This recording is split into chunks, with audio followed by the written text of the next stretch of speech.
All right, so ever catch yourself thinking, like, what does a life well lived actually look like? Well, today we've got a 19-page answer, kinda, disguised as a CV. Oh, wow. Yeah, this is the CV of Leopold Schmelliger. Okay. And this isn't just, your average list of jobs. It's like someone took a choose-your-own-adventure novel and made it a career. You're right. Most CDs are, what, the highlight reel? This is like the director's cut. Leopold, born in 73, real go-getter, this guy. Yeah, and speaking of going places, he's got the passport stamps to prove it. Right. Dual citizenship, Austria and the U.S., addresses in Vienna, Florida. This is someone who knows how to call multiple places home. You can say that again. Mm. And that says something, doesn't it, about adaptability? Not just, geographically, but mentally. I mean, the man speaks German, English, some Russian even. That's not just, like, picking up phrases on holiday. Yeah, That's engaging with different cultures. no kidding. It's like some people, they collect stamps, he collects languages. But speaking of collections, can we talk tech for a second? Because this CV, it reads like a history of software, from Microsoft Access and website development to something called Navision. Ah, Navision. Now, this is where things get interesting. For those of you, not quite the software buffs out there, Navision, or as it's called now, Microsoft Dynamics NAV, think of it like the logistical brain of a business. Finances, supply chain, all that good stuff, streamlined. And Leopold wasn't just, messing around with it. He was a certified rep for Navision Financials. So not building websites, building the systems that businesses run on. Exactly. Get this, he even developed a cashier system just for tobacconists. Now that's niche. It's incredibly specific, which tells us a couple of things, right? One, Leopold, he doesn't shy away from a challenge. I don't care how complex the industry is. And two, he's got to be comfortable working with all sorts of people, big corporations to your, mom and pop shops. It does make you wonder, though, what was it about that project? The technical side? Maybe he just really likes cigarettes. Who knows? That is the beauty of these deep dives. These glimpses into not just what someone can do, but what they choose to do. Speaking of choices, you ready to see a whole other side of Leopold? I think so. Hit me. Buckle up, because we're going into the world of real estate. Okay, from coding cashier systems to, wait a minute, flipping houses.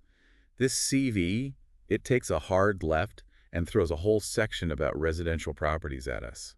Yeah, and it's not just like, a property here, property there. We're Right. talking single-family homes, apartments, even a place, a big property with a bunch of land in Austria. And don't forget, he's got those Florida addresses, too. This isn't some local thing. Yep. This is someone comfortable in multiple markets. Absolutely, broader vision.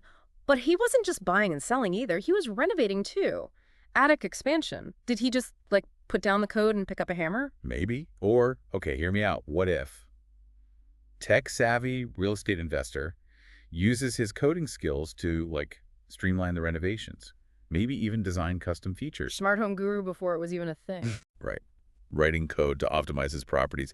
Maybe he even used his Navision knowledge to, I don't know, manage the financials on those projects. Exactly. This is what I'm talking about. This isn't just one career path. This is passion and expertise all blended together. It's inspiring in a way. And this whole blending thing, you see it with his lifelong learning too. That's where the CV, shines. Not even shining, it's like blinding with all these certificates. This guy, he collected knowledge like they were going out of style. Accounting, business English, real estate management. Hold on, there's more. He even went to a seminar about responsible gaming for Austrian lotteries. Wow. This is serious dedication, too. It is. He didn't just take an online course, he went all the way. Certified in accounting, management accounting, even passed that big exam for the European Management Accountants Association. That's not easy. No. And it makes you think, was this all for the real estate stuff, too?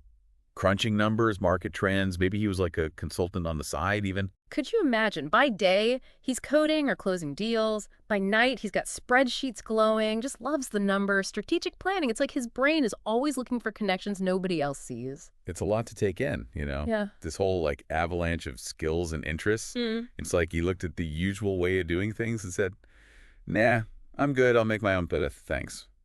But that brings us to the big question, doesn't it? The one we keep kind of dancing around.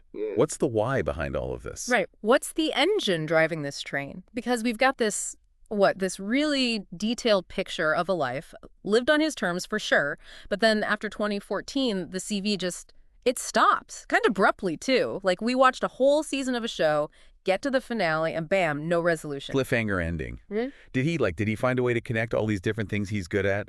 Build something even better, like, I don't know, a tech real estate empire maybe? Hmm. Or maybe he leaned into the languages and went full-on international spy, using code words and property deeds to save the world. Haha. Now, wouldn't that be a twist? But you've got a point. Looking at this CV, even with how much detail there is, it's just this tiny little window into, what, a few years of a whole life, really. And what we're left with are questions, all these possibilities swirling around. I kind of like that, actually. Me too. I guess it reminds you that a CV, even one as frankly amazing as this, it's still just a snapshot. Mm. Like behind each little bullet point, every course, there's a whole story just waiting. Yeah. And maybe that's the real takeaway, you know? Look past the obvious stuff, the surface, and you realize how interesting people really are. And who knows what other mysteries we could uncover, what other amazing things we'd find if we all just, remember to dig a little deeper.